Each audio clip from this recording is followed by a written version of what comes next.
There's been an exchange of fire in the Strait of Hormuz. This clash between American and Iranian warships coming as Tehran reviews a peace proposal by the U.S. to end the war.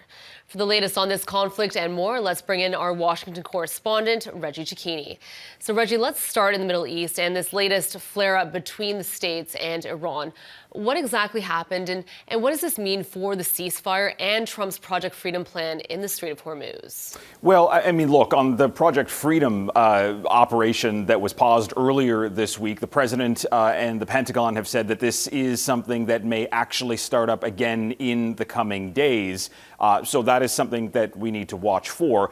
In terms of what's taken place over the last 24 hours or so, Donald Trump yesterday, speaking to reporters, called it a quote-unquote trifle, that the United States and Iran were into a trifle with each other as they both exchanged fire on one another. The United States arguing it was targeting the assets that were actually targeting American assets that were in the region. And it does open a question here as to how this is going to have an impact on the ceasefire. Trump yesterday said the ceasefire is still in place. He will let you know when it's not in place, but he may not need to, because he says you'll just need to look for the orange glow that is coming over Iran, essentially issuing a direct threat to Tehran to sign this one-page memorandum of understanding in order to bring this war to an end, something that, at least as of now, Iran has not done.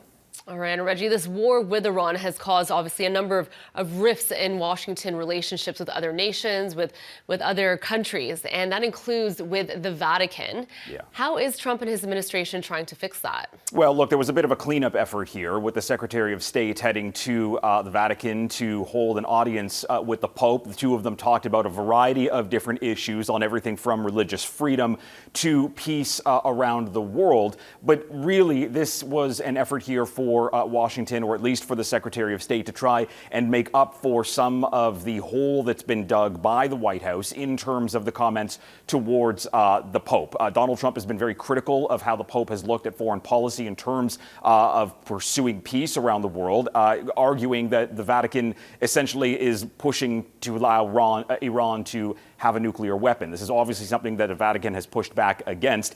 So this was, one part of a conversation, but realistically, there are some analysts who have said that if the administration is essentially trying to bully the Pope or bully the Vatican, they are simply going to be up against a wall, because this is not the kind of entity that is going to simply give in to one country yelling at it. Now, Reggie, we know the 2026 primary season is underway in the U.S. Are we seeing Trump's geopolitical strategy impacting his popularity within his party at all, or affecting the candidates in his party? Yeah, look, there were some primaries earlier this week, and it was very clear that Donald Trump is still the leader of the Republican Party. In the state of Indiana, in the state legislature, 5 of the 7 people that Donald Trump backed managed to claim victory here. All of them had pushed back on other Republicans who were essentially trying to take a more moderate toe here. So it does show that Trump still is pulling the strings within the party. We're seeing that as well across redistricting efforts around the United States as well, where Tennessee last night essentially redistricted the state to allow it going forward to have a supermajority of all of the districts going to Republicans. So it shows that even though there is broad unpopularity for Donald Trump around the United States, deep within his party, he is still the #1 figure.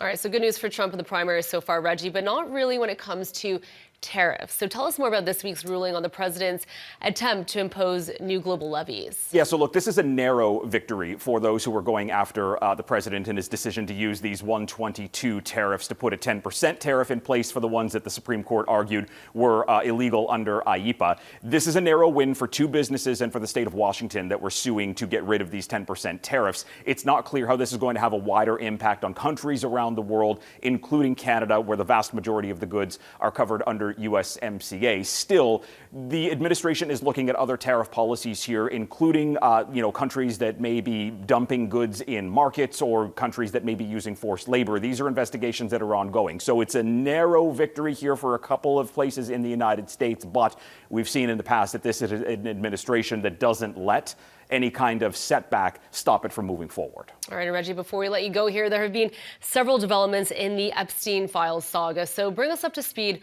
on what's happening there. Right. So earlier this week, we saw a judge unseal a document that is purported to be a suicide note left by Jeffrey Epstein found in his cell, We also saw another round of testimony from Commerce Secretary Howard Lutnick. This is now the highest member of the Trump administration, especially within the cabinet, to go behind a closed door and talk. Lutnick argued that he didn't really remember why he was on Epstein's island. He tried to dance around why he said that they stopped communicating in 2015 when it turned out they had conversations beyond that. Democrats are now looking for Lutnick to step down, resign from his job. Republicans argue that he simply came there and did what he was supposed to do, and they have faith in Lutnick. The question is going to be, how does this move forward? We know that former Attorney General Pam Bondi is expected to sit down for a deposition in the coming weeks. Again, though, this shows that despite this administration's push to try and get the Epstein files out of the spotlight, it remains overhead. All right, another very busy week out of Washington. Reggie, thanks so much for joining us and for breaking it all down for us. Thank you. That is our Washington correspondent, Reggie Cecchini.